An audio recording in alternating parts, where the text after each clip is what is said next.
I thought she was gonna... Justin, shh. Come on, Amber.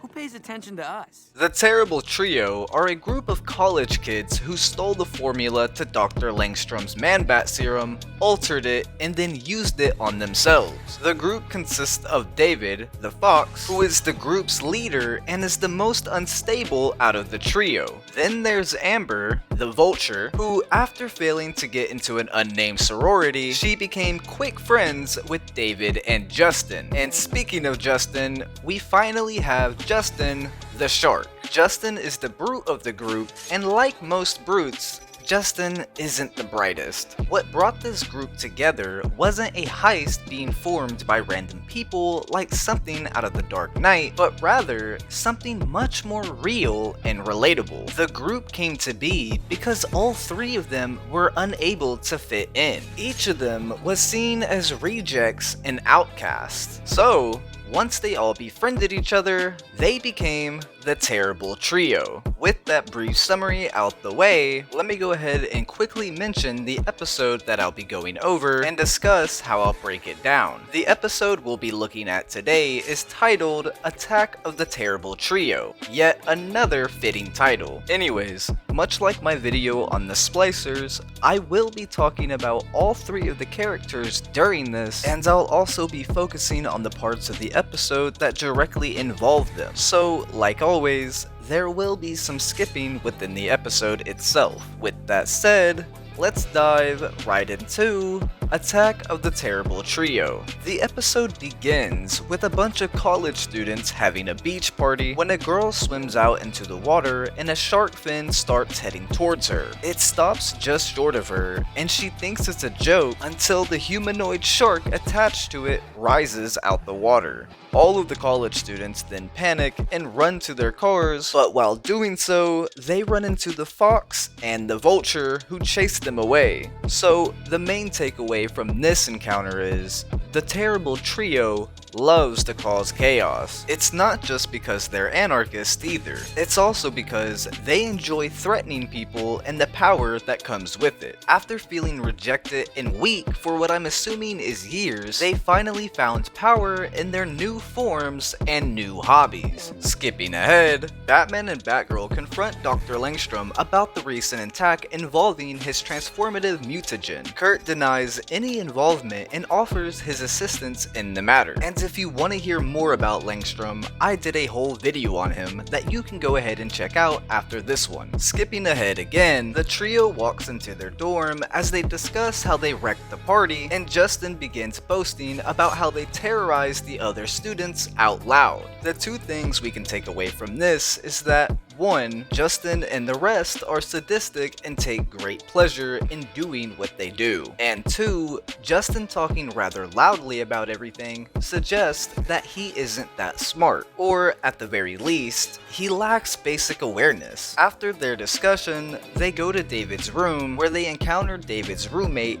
Jake, who is throwing a party and refusing to let the trio in. Barbara sees what's happening and tries to stand up for David, but David tells her to mind her own business. The trio then walks away. The main takeaway from this scene is how David handles the whole situation. From him attempting to walk in and basically just force his way through, to him telling Barbara to mind her business, it seems as if David sees himself as the Fox with all that power 24/7, or at the very least, right after a night out of causing chaos. So a little while after that dorm encounter, Jake goes swimming in the pool, and after his friend leaves, the lights go out, and Justin attacks Jake in the water. Jake climbs out the pool, and Vulture, along with the Fox, come after him. Barbara hears Jake screaming, so she calls Batman and dons her costume to check things out. Meanwhile, David has caught up to Jake and slapped a patch onto his arm, which is absorbed into the skin. This patch causes Jake to not only transform into a gorilla, but it also causes him to go on a rampage. This is what I was talking about earlier whenever I said David was the most unstable one within the trio. Rather than just leaving Jake alone after terrorizing him and slashing his face, David decides to use the mutagen patch on Jake, which puts Jake through a form of physical and mental torture. So, after a short fight between Batman and the trio, Jake, as a gorilla, charges into the room. This sudden arrival allows for the trio to make a quick escape. Skipping ahead again, back at the dormitory, Barbara finds David, Justin, and Amber cheering at the fact that Jake has been taken to the hospital, and Barbara expresses her disgust about laughing at Jake's misfortunes. As Barbara walks off, Amber suggests that Barbara should be their next target for transformation. While outside the room,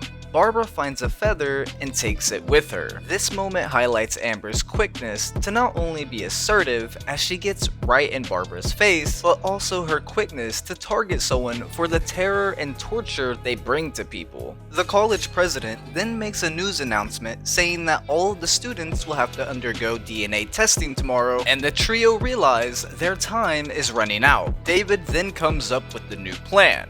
The plan in question? Infect everyone on campus to cover their tracks. This is yet again another moment showing just how mentally unstable David really is. Instead of just leaving the college and starting anew, David decides to infect the whole school with the mutagen. If that doesn't scream unstable, I really don't know what does. Skipping ahead yet again, Batman and Batgirl go to the college where it's the night of the big game, and they check out the trio's room and find a blueprint to the stadium. Meanwhile, David and Amber are making the mutagen bomb, and it's during this scene where we see Amber being slightly reluctant when it comes to going to these extremes, as David has to be the one to quickly pour all of the mutagen into the mix. Regardless, whether it be out of fear or her own enjoyment, she stays with David and continues with the plan. Justin spots the heroes and notifies Amber and David, who use the transformation patches and attack the heroes. David ends up knocking the antidote away from Batman, and Amber throws Batgirl at Batman while they're inside a cage, which the heroes end up getting locked inside of. David then says he used to admire Batman and decided to become a half-human, half-animal hybrid because of him, but David figures Batman has sold out now. It's unclear if David ever actually did admire Batman, seeing as their views are completely different, but what is clear is that this moment is a callback to Man-Bat, as Man-Bat, aka Dr. Kurt Langstrom, has said similar things himself to Batman. After David's done lecturing the heroes, he releases poisonous snakes into the laboratory and then takes off with his friends to release the mutagen in the stadium. While Amber attacks the cheerleaders and marching band, David and Justin take the bomb containing the mutagen into the men's locker room. Batman blows open the cage door, and he and Batgirl track down the trio in order to stop them. After a short brawl, they hit both Justin and Amber with the antidote spray, transforming them both back into their human forms. The mutagen bomb is then seconds away from detonation, but Batman stops it with a perfectly thrown batarang. David goes berserk and tries to get to the bomb, but ends up getting knocked into it and covered with the mutagen. David then turns into a gigantic chimera, or Chimera if you're in the Batman Beyond universe, and flies out of the stadium to start causing chaos. Batman ends up getting grabbed by David, but Batman manages to steer David into an electrical sign which completely incapacitates David. Afterwards, the trio is hauled off to prison where they all remain misfits and outcasts. And that would be the last time we ever saw the terrible trio within the Batman 2004. Now, I know I really didn't say much about each of the characters, but that's simply because there just isn't much else to say. David is mentally unstable,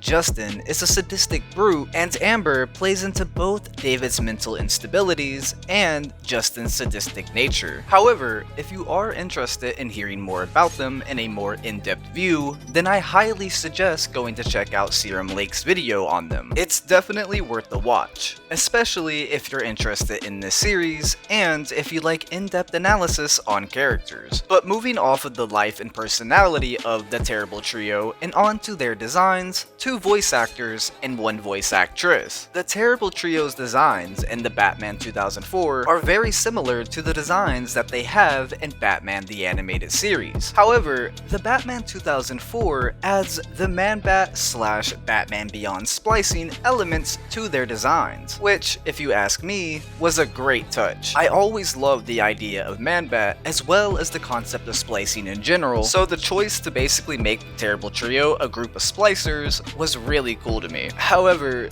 there's obviously not much to say about their designs though. I mean, David is a fox, which looks great.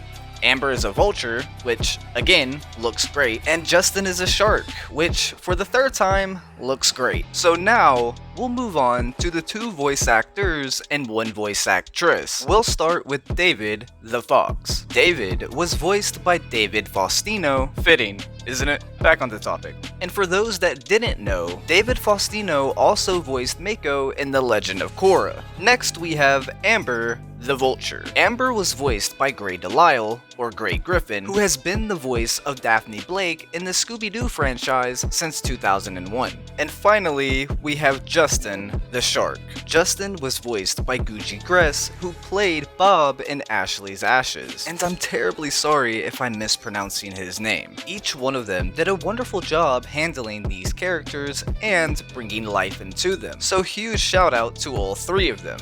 Or should I say, huge shout out to the trio. With all that said though, this has been the Terrible Trio, or Triple the Torment. If you made it this far into the video, comment down your favorite member and version of the Terrible Trio. I always love to hear y'all's opinions. Also, like always, huge shout out to Mercenary X84 and Best Man Gamer for being members. Y'all are truly the MVPs. I can't thank y'all enough for all of the support, especially through all of the delays. And the same goes for everyone else. Thank you all for putting up with all the postpones and whatnot. I really appreciate all of the love y'all show me, so thank you.